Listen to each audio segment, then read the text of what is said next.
नमस्कार साथियों, चतुर्थ श्रेणी भर्ती परीक्षा के जो डीवी का कार्यक्रम है वो प्रारंभ हो चुका है।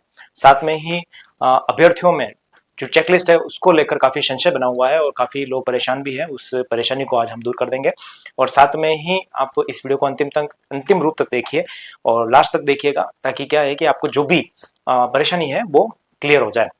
इस चेकलिस्ट में जो जो परेशानियां हो रही है, क्या दस्तावेज आपको ले जाने हैं, क्या नहीं ले जाने हैं, कौन सी आपको चेकलिस्ट में भरना है, कैसे डॉक्यूमेंट जमाने हैं, वो सारी हम बात करते हैं। तो चलिए, इस प्रकार का आपने 3 पेज का जो चेकलिस्ट है वो आपने देखी होगी। अगर आपके पास नहीं है और आप निकट भविष्य में आपकी डेट घोषित कर दी गई है, आप डीवी करवाने जा रहे हैं, तो आपको क्या करना है कि मेरे टेलीग्राम चैनल पे ये चेकलिस्ट है, शिमाली सर नाम से टेलीग्राम चैनल है, वहां पे जाकर डाउनलोड कर लीजिएगा और इसके 2 सेट निकलवा दीजिएगा। 6 पेज टोटल निकलेंगे। पहला ही पेज इसका है कि चतुर्थ श्रेणी कर्मचारी भर्ती परीक्षा 2024 के दस्तावेज सत्यापन हेतु तो अभ्यर्थियों ये आपको स्वयं को भरना है। उसमें आपको स्वयं को क्या क्या भरना है उसके बारे में मैं आपको पहले बता देता हूं और आपको क्या नहीं भरना है उसके बारे में भी हम बात कर लेते हैं। आपका नाम भर देना है, अभ्यर्थी का नाम दिया हुआ है, पिता का नाम दिया हुआ है, एप्लीकेशन नंबर जो आपने एप्लीकेशन भरी थी, जो एप्लीकेशन फिल किया था, फिर रोल नंबर आपके एडमिट कार्ड में होंगे, मेरिट नंबर जो आपके मेरिट नंबर आए हैं वो बोलना है, स्लॉट नंबर जो आपकी अभी वाली में आए हैं कि कौन सा स्लॉट आपको बुक हुआ है, उसके साथ में ही दस्तावेज सत्यापन दल, अगर 32-33 जो भी जितने भी दल है उसमें आपका कौन सा दल बैठा हुआ है उसमें आपको यहाँ पर भरना है। उसके बाद में आपको ये नीचे वाले जो तीनों कॉलम है उसमें कोई छेड़छाड़ नहीं करनी है। हस्ताक्षर रजिस्ट्रेशन प्रभारी वो ही करेंगे। बायोमेट्रिक ऑथेंटिकेशन यस और नो आपकी बायोमेट्रिक हुई है वहां पर तो आप यहाँ पे करेंगे, उसके बाद में वही कर देंगे, है ना। और हस्ताक्षर बायोमेट्रिक ऑथेंटिकेशन सत्यापन करता तो ये जो करेगा वो उसको फिल कर देगा, यहाँ पे नाम लिख देगा। तो ये था पहले पेज की बात। आपको कितनी है, नीचे से जो 4 पॉइंट है वो आपको नीचे से 3 पॉइंट है वो आपको नहीं भरने हैं, उसके ऊपर वाले जितने भी है आपको यहाँ पे स्लॉट नंबर तक आपको भर देना है, ठीक है। और स्लॉट नंबर भी नहीं समझ में आया तो इसको छोड़ देना एक बार, तो वहां पर जो स्लॉट आपका होगा वहां पे वो बता दिया जाएगा, मेरिट नंबर तक आप यहाँ पे भर दीजिएगा।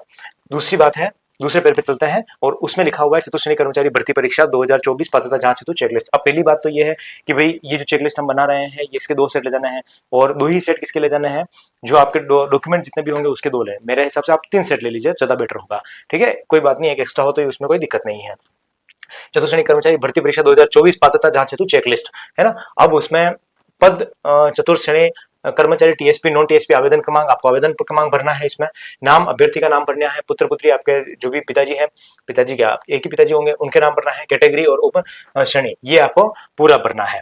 अब इसमें देखिए टोटल आपके पास 3 सेट होंगे, है ना। 2 तो फोटोकॉपी होगी वो और एक ओरिजिनल सेट होगा जो 3, लेकिन मैं आपको एक और एक्स्ट्रा के लेके रहा हूँ तो एक एक्स्ट्रा फोटोकॉपी करवा दीजिए आप। 3 सेट तो फोटोकॉपी है और एक ओरिजिनल का, तो टोटल 4 सेट आपके पास रह जाएंगे।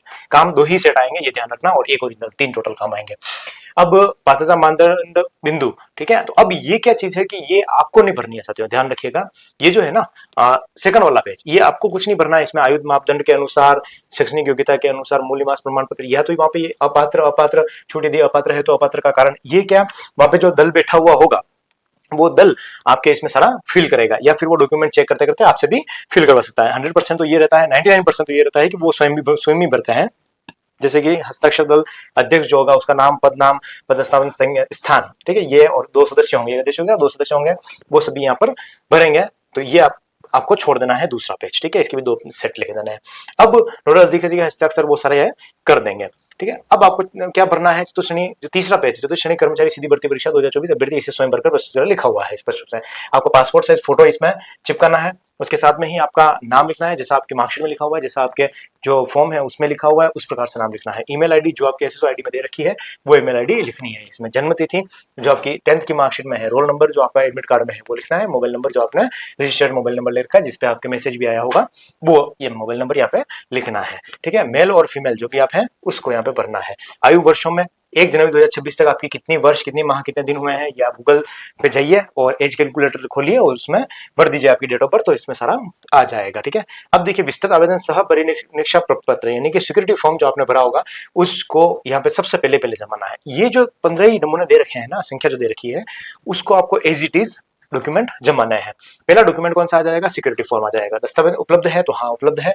जारी करने की तिथि आपने जो भरा है और उसका जो प्रिंट निकला है उसकी डेट यहाँ पे लिखेंगे। उसके बाद जितने भी ये पेज आपने जमाए हैं, जितने भी पेज जमाए हैं उन सब पेजों पर संख्या लिखेंगे आप, 1 2 3 4 5 ऐसे। तो वो संख्या जैसे कि आप मान लीजिए सिक्योरिटी फॉर्म 4 पेज का है तो 4 पेज का है तो यहाँ पे आप 1 से 4, ठीक है, जारी करने की डेट यहाँ पे लिख देंगे और यहाँ पे हाँ कर देंगे, ठीक है। तो ये डॉक्यूमेंट तो सब होंगे। तो अब देखिए दूसरा क्या है, 10th की मार्कशीट हो जाएगी, मूल निवास प्रमाण पत्र हो जाएगा, श्रेणी जिस भी श्रेणी में आप हैं वो श्रेणी का यहाँ पे लग जाएगा। टीएसपी और ईडब्ल्यूएस हम दोनों लगाया है, तो टीएसपी का भी लगाना है, ईडब्ल्यूएस का भी लगाना है। विधवा परिपत्रिका ने अगर कोई व्यक्ति है तो उसमें नहीं है तो नहीं लिखना है, ठीक है, फिर उसमें डैश डैश कर देना है। मूल चरित्र प्रमाण पत्र अलग अलग दो मूल चरित्र प्रमाण पत्र चाहिए, ये भी ध्यान रखिएगा आप। राजपत्र अधिकारियों से प्रमाण पत्र होने चाहिए, ठीक है, तो यहाँ पे आप उपलब्ध है तो हाँ, और जारी करने की तिथि जो भी उसमें डेट होगी, अलग अलग डेट हो तो अलग अलग कोमा लगा के अलग अलग लिख लीजिएगा।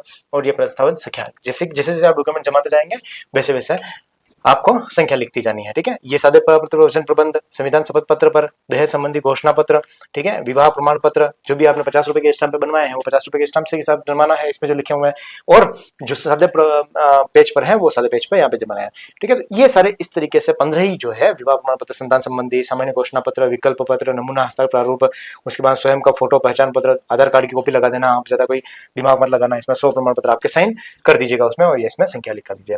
बहुत ही आसान काम है साथियों, कोई ज्यादा घबराने की चीज नहीं है।